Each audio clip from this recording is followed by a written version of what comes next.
Fool me once, shame on me. Fool me twice, Yep. shame on me again.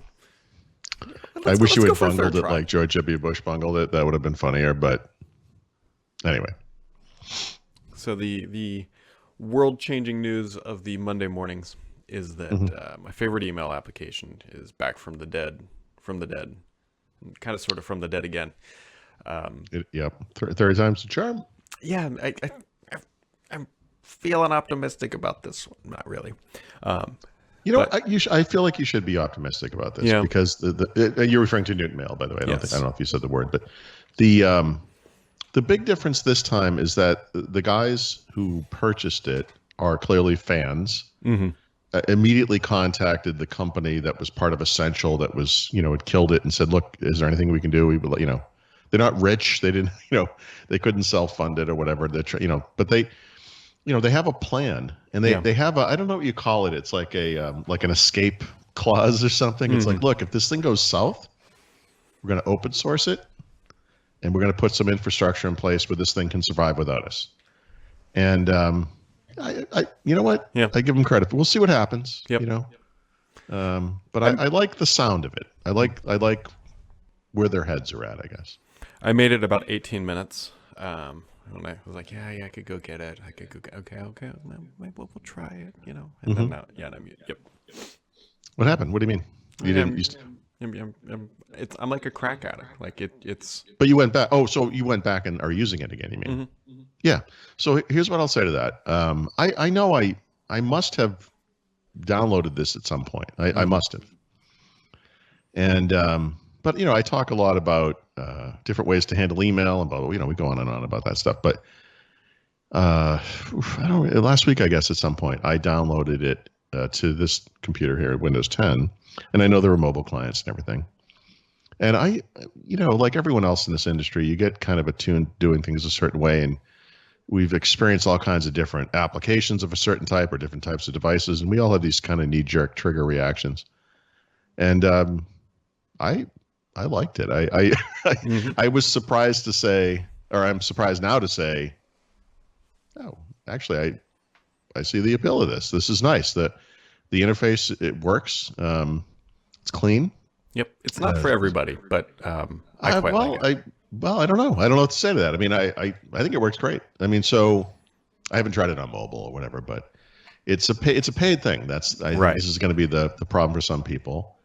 Do understand that from Airmail, which is really cheap, all the way up to, these $150 a year solutions, that there are a range of paid options out there for email. And you may ask yourself, why would I ever pay for such a thing? I mean, I don't know. Why do you pay for a subscription to whatever publication, or why? People see value in different things. $50 a year, I'm sure.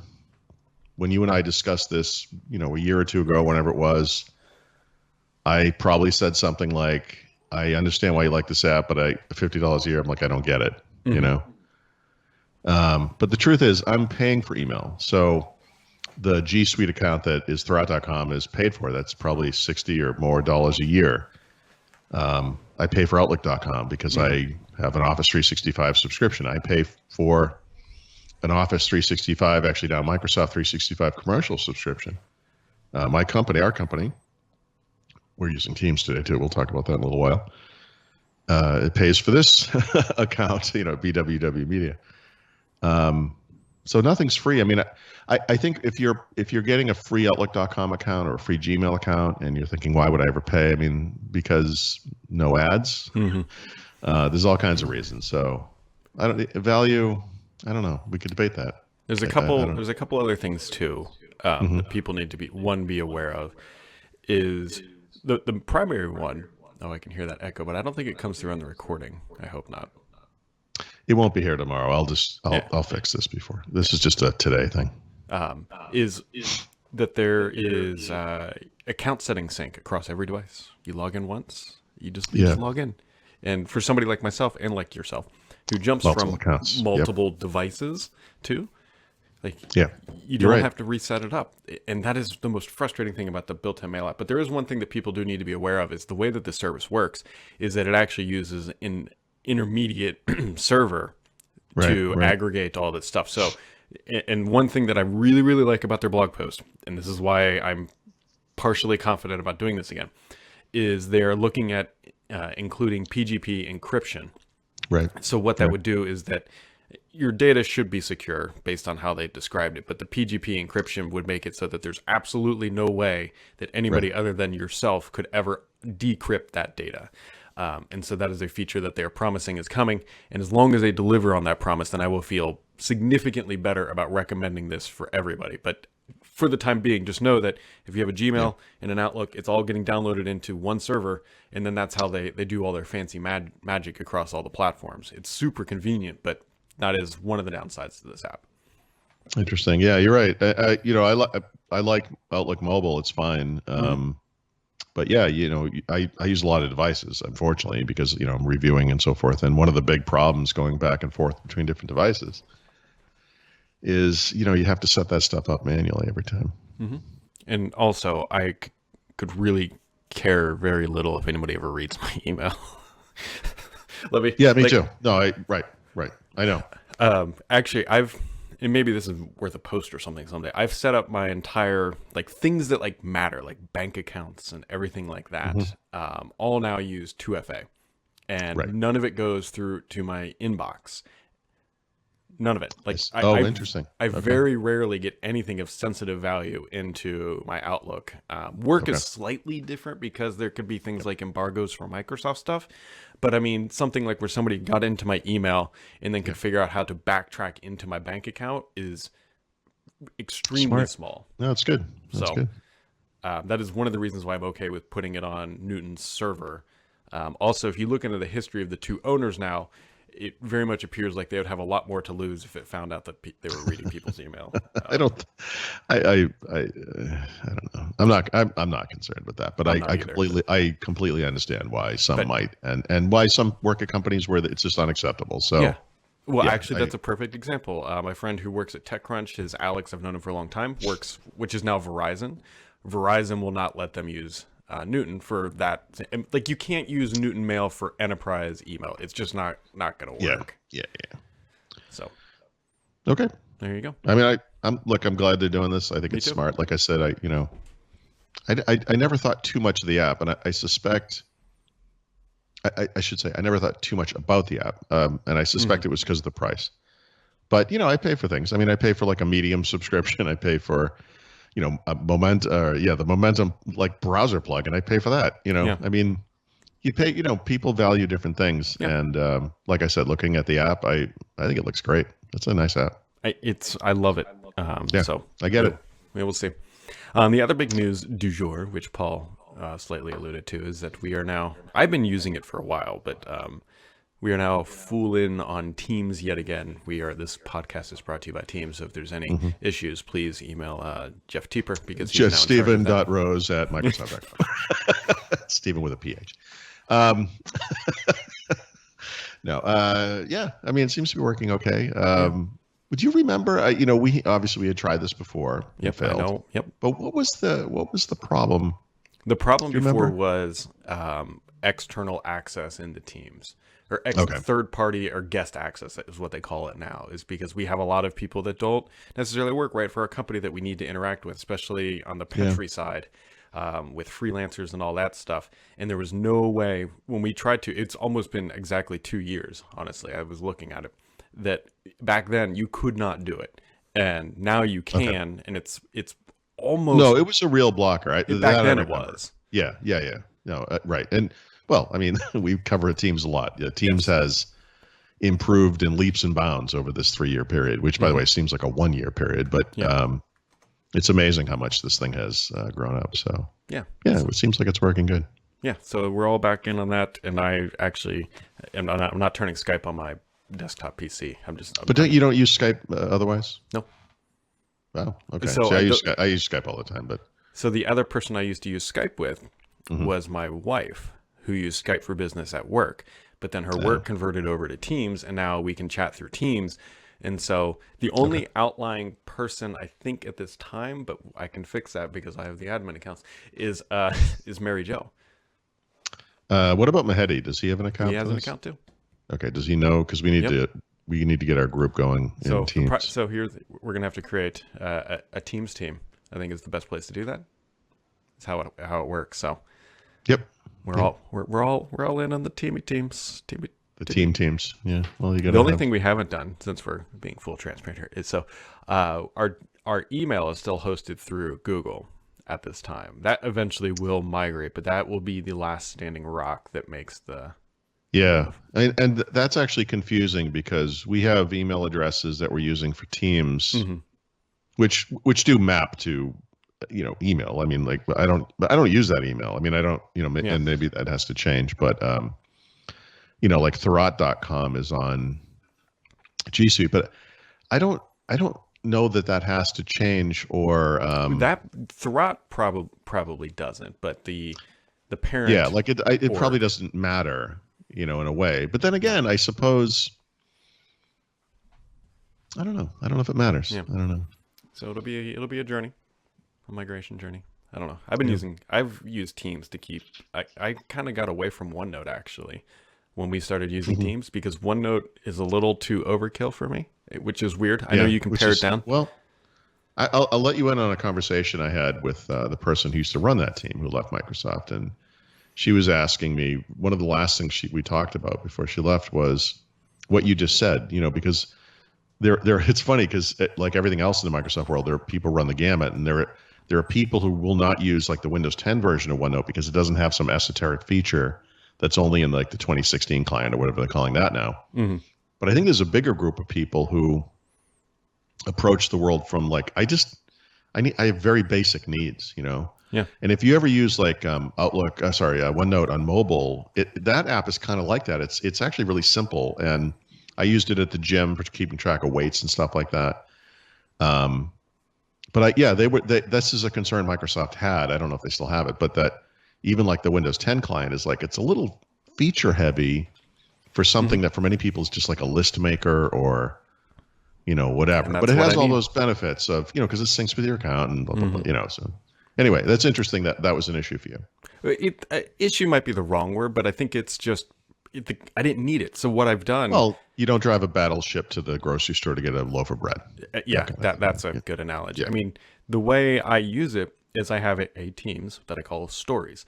And so if I'm working on something, for example, the Surface 3 stuff that I wrote about, or Surface Book 3 and whatever, the specs and all that stuff that I wrote about 2 months ago, I had a running thread. I know, just throwing that in there, that wrote with Surface Book 3. And then all I do is just reply to myself. So it's basically a conversation with myself, but keeping track of like, okay, this is what I heard today. This is what I heard. This is what I've heard. So then I have Surface Book 3 and I have all my notes just right there. And it's just a running stream. Maybe not perfect, but you Control F, type Surface Book 3, and then I get instantly to the header and all the notes that I've taken about it. And that's how I keep track of just sort of ongoing, perpetual stories. So how does this change impact that? What change? The change. In other words, you weren't using OneNote before. I was using OneNote. Oh, I'm sorry. I mean, I've been using Teams like this for probably a year now. I got you. I'm sorry. Okay. So I've just been in there hanging out by myself. Just me and my best well, friend. right. So I also have my own Microsoft 365 commercial account. So I've often joked, the team of one is a little lonely. It's not a lot of chats going on in Teams. Yeah, but it works. So here we are. It is a Monday after all. It's sort of a whatever Monday. Yeah. I mean, I feel like stuff happened, but maybe not. Eric Schmidt is out at Google. Finally. Oh, Microsoft's going to fix the Surface Laptop 3 displays for free. Yes. So that's sort of a big issue if you're screen cracked. I don't think there was any really... It said people paid for it. I'm guessing Microsoft maybe thought initially that people were accidentally breaking them and forcing them to pay. They very specifically didn't say exactly what it was. Yeah. And in other words, if they admit that this is a manufacturing problem, which it probably is, then they're liable and blah, blah, blah, class action. Yeah, it could be terrible. So, what they're going to do is just always say yes and fix it. And then if you did pay to get it fixed early on, they're going to refund you. Yeah, all you gotta do is just waltz into a Microsoft store right now and just go drop it down on there. Yeah, the next time you're available, just go to the Microsoft store and you can get they'll probably just give you a bag of cash. Yeah. You're the first customer of the day. Here's everything. Exactly. Only a customer, really. Yeah. Yeah. Remember, that's a face mask, not ski mask. There is a mild difference. Yes, yes. It helps if you have a cartoon teddy bear on there or something. Make it cute, You don't want like something threatening. Give me all your cash or I cough. We had our yeah, exactly.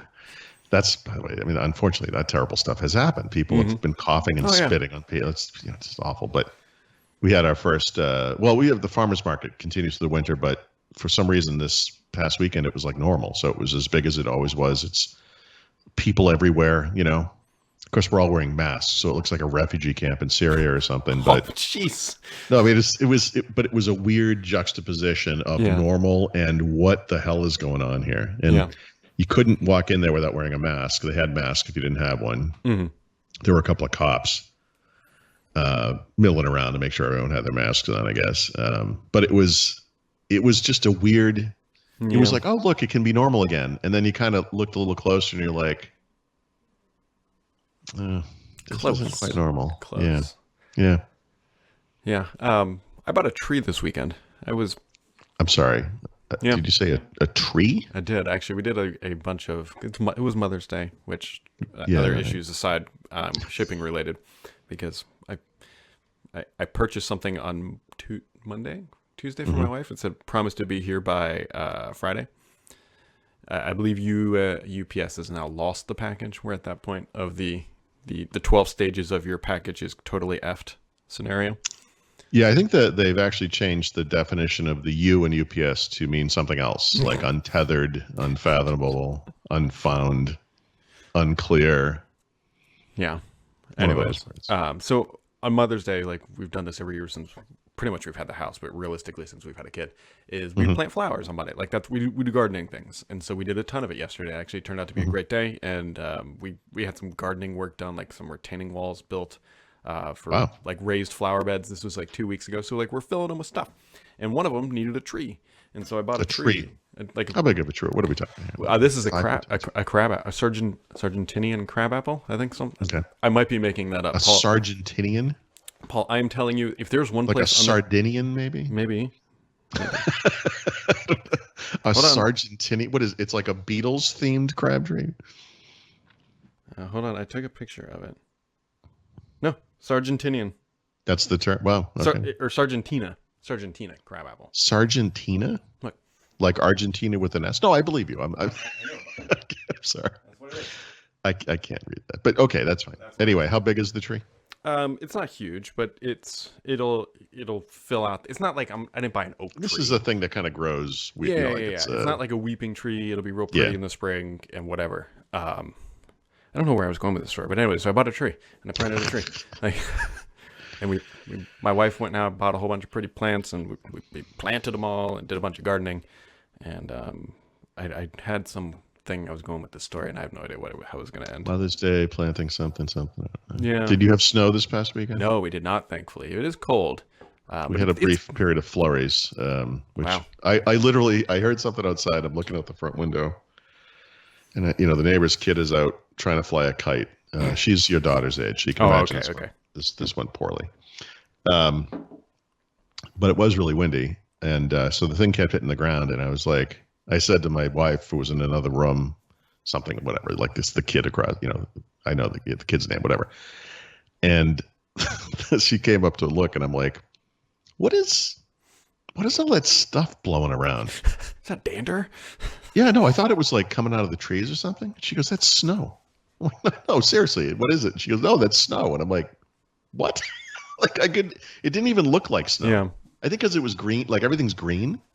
So it just looked off, but it was 40 something. It was like 42, 44 degrees. So it must have been, freezing up in the atmosphere or something. But so today, right now, it is 41 freedom units, or about 5-ish Celsius. Mm-hmm. And by Thursday, it will be 80 Freedom Yeah. Units, or I know, about I can't wait. 27 C. Like it's gonna be. It's actually going to be stabilize? warm. Yeah, I know. I It's don't been want horrific. I don't want a stock market of temperatures. I want There we go. So Yeah, I do too. all right, you got anything else for this happy Monday, whatever it is? No, not yet. I have a few things I'm working on, but I'll save those. Good. You're welcome.